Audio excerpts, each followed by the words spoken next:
Okay, so here's a update. I got the engine placed in basically where it's going to end up going. The transmission is, yeah, that's where it's going to go more or less. And like I said, it's still just mocked up. Can't really see with this light, and the door is closed. So let's see. Ever since I took the door latch out, I have to use a screwdriver to open it. Oh yeah, the random tote of old rusty parts.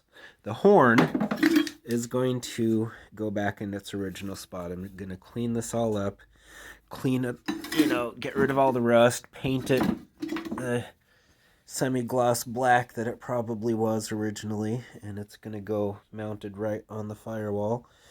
And I'm going to have to convert it, do a voltage drop to run 12 volts on it because it's a 6-volt horn, so I'll have to, get one of those little voltage dropper resistor things that you put in place.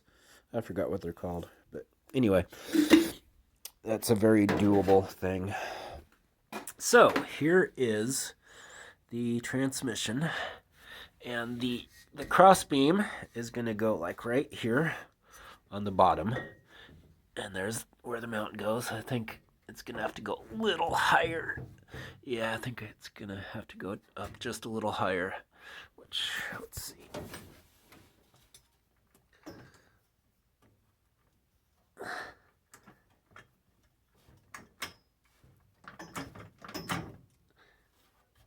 Probably closer like that, yeah. And, like I was saying, it's a fixed U-joint, and I need to be able to access the bolts for the U-joint yoke, or the straps that hold it in place. And that also, clearance issues just from the tail of the transmission itself. It would have interfered with where that reinforcement box was. And we have the speedometer drive, if you can see that. Yeah, the speedometer drive, that would have interfered with the frame. So the way I did this, I think, is just fine. I still need to mount the cross member right where it goes, and probably just use a couple through bolts. Let's put this back up here. Yeah, just a couple through bolts with sleeves to keep it from crushing. And where did I put that? Actually, oh, there it is. There's the piece. Yeah, this guy. So this is going to fit under here, and that'll give me plenty of clearance to use the original mount for the Turbo 400, which should go right there, and I should be able to work that just fine. Okay. And since I had to rebuild the whole firewall and floor anyway, might as well take advantage of all the room and put the engine in its best location and then build around it. So that's what I'm doing. And the original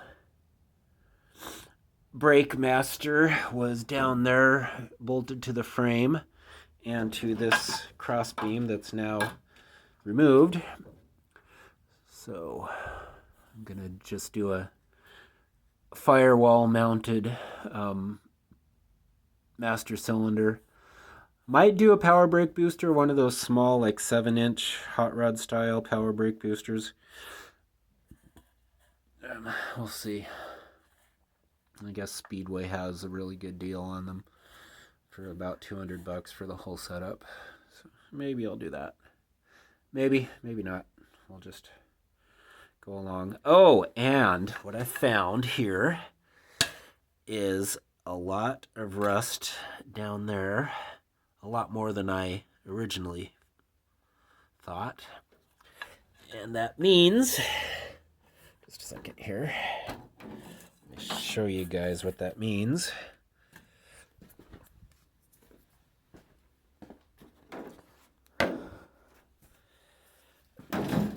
The frame rail right here from about, actually from like here up to about right there, I'm gonna have to, doesn't sound bad, but there is so much rust on the back side of this that the metal is really, really thin.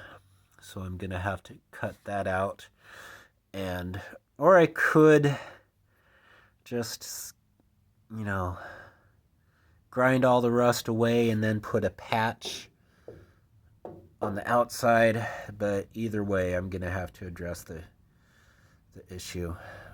So more frame rail repair than I anticipated.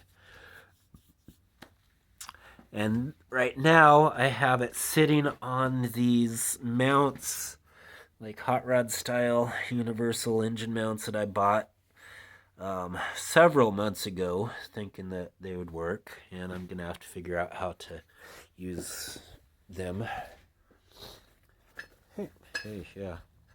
They come with these tabs, weld-on tabs, universal, to cut them to fit wherever.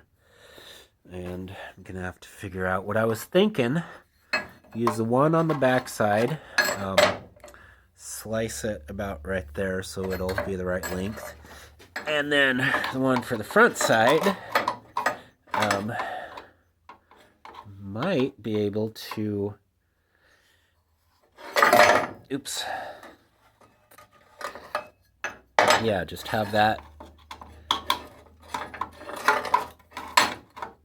situate it so it's like on the top frame rail, welded in place, and bend this tab down so it's like at a 90, and have it so that it lines up with that hole right there.